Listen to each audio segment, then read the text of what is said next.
اچھا، موجودہ عدالتیں جو ہیں آپ کیا سمجھتے ہیں کہ صحیح سطور پر استوار ہیں یا ان میں اصلاحات کی ضرورت ہے؟ دیکھیں جی، اللہ کا شکر ہے کہ عدالتوں نے اپنی آزادی بھی حاصل کی، اس کے لیے قربانی بھی دی، اور سابق جو چیف جسٹس آف پاکستان تھے وہ ایک تحریک کے نتیجے میں واپس آئے تھے. ان کو ایک غلط طریقے سے، غیر آئینی طریقے سے اپنے عہدے سے ہٹا دیا گیا تھا.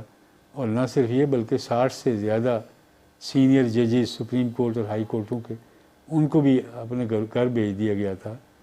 تو وہ پھر وکلاء نے، میڈیا نے، سول سوسائٹی نے اس کے لیے تحریک چلائی، اور پھر الٹیمیٹلی میاں صاحب نے لاہور سے ایک لانگ مارچ شروع کیا، جو ابھی راستے میں ہی تھا، تقریباً آدھے راستے میں.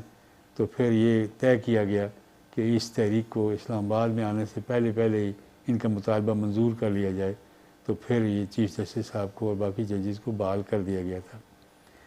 لیکن جو ڈیمیج ہو چکا تھا اس کو بہتر کرنے کے لیے پھر ججوں کی تقرری کا طریقہ کار وہ بدلا گیا آئین کے ذریعے سے، کہ ایک جو جوڈیشل کمیشن ہے وہ سپریم کورٹ اور ہائی کورٹوں کے ججوں کے نام تجویز کرے گا، ان کے چیف جسٹسز کی اگر جگہ خالی ہے تو ان کے نام تجویز کرے گا.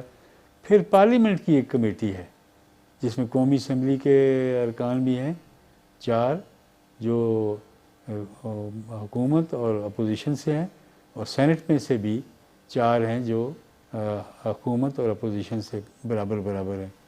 اور یہ جو کمیٹی ہے پارلیمانی، یہ پھر اس کو ریویو کرتی ہے کہ جو نام تجویز کیے گئے ہیں اس کے عدالتی کمیشن کی طرف سے، آیا وہ مناسب ہیں یا نہیں. تو پھر یہ طے ہوتا ہے اور وہ لوگ پھر آتے ہیں، ان کی چھان بین ہوتی ہے کہ اس کی پرفارمنس کیسی ہے، کیسی رہی ہے، آیا وہ سائل ہے کہ وہ جج بنے یا نہ بنے، کوئی کرپشن کا چارج تو نہیں ہے وغیرہ. تو یہ ساری چیزیں جو ہیں یہ دیکھ کر اب وہ مقرر کیا جاتا ہے. اس کے باوجود میں یہ سمجھتا ہوں کہ ججوں کی جو کمی تھی وہ بڑی حد تک پوری ہوئی ہے. لیکن یہ سپیریئر جوڈیشری میں، سپریم کورٹ میں، ہائی کورٹ میں. جو لوور جوڈیشری ہے اس کے بارے میں یہ محسوس کیا جا رہا ہے کہ عام لوگوں کے جو مقدمات ہیں وہ نچلی عدالتوں میں ہوتے ہیں، وہاں پر ابھی دیانتدار ججوں کی بھی ضرورت ہے اور ان کے اوپر نگاہ رکھنے کی بھی ضرورت ہے. جوڈیشری کے اندر خود ہائی کورٹ کے اندر وہ ایک طریقہ کار ہے کہ وہ محسوس کرتے ہیں جہاں کہیں کہ انسپیکشن کی ضرورت ہے، لائرز ان کو اگر لکھتے ہیں ان کی اپنی نوٹس میں آ جائے تو وہ پھر ججز کی جو لوور جوڈیشری ہے اس کا انتظام وغیرہ